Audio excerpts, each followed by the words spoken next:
Welcome back to my channel. ఈరోజు recipe ఏంటంటే masala mutton curry. ఇది రైస్‌లోకి కానీ, చపాతీలోకి కానీ, పరోటాలకు కానీ చాలా బాగా సెట్ అయిపోతుంది. ఎందుకంటే ఇంత గ్రేవీతో వండాలంటే ఒక్కసారి ఈ విధంగా ట్రై చేసేయండి. స్టవ్ ఆన్ చేసి కడాయిలో ఆయిల్ వేసి ఆనియన్స్ అయితే యాడ్ చేసుకోవాలి. ఆనియన్స్ కొంచెం ఫ్రై అయిన తర్వాత బాగా కడిగి పక్కన పెట్టుకున్న మటన్ అయితే యాడ్ చేయాలి.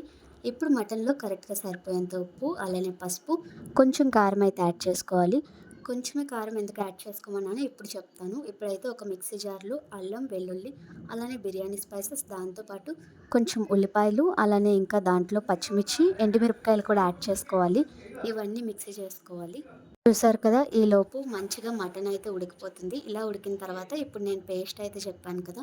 ఇంకా రెడీ చేసుకున్న పేస్ట్‌ని కూడా ఈ మటన్‌లో అయితే యాడ్ చేసేసుకోవాలి. ఇంకా యాడ్ చేసిన తర్వాత గ్రేవీ కన్సిస్టెన్సీ అయితే వస్తుంది. చాలా బావుంటుంది చూడ్డానికి కూడా. ఇలా హై ఫ్లేమ్‌లోనే పెట్టి ఈ విధంగా బాగా మిక్స్ చేసుకోవాలి. ఇలా మిక్స్ అయిన తర్వాత మూత పెట్టి దీన్ని ఒక 5 మినిట్స్ పాటు మగ్గనివ్వాలి. తర్వాత మళ్ళీ మూత తీసి ఒక 10 మినిట్స్ పాటు ఇగురు కొంచెం దగ్గరకయ్యే వరకు ఇలా వేపుకోవాలి. తర్వాత అయితే మటన్‌లో సరిపోయినంత వాటర్ కూడా యాడ్ చేసుకోవాలి. ఇంకా వాటర్ యాడ్ చేసిన తర్వాత ఒక 20 మినిట్స్ పాటు మీడియం ఫ్లేమ్‌లోనే ఈ మటన్‌ని బాగా ఉడకనివ్వాలి.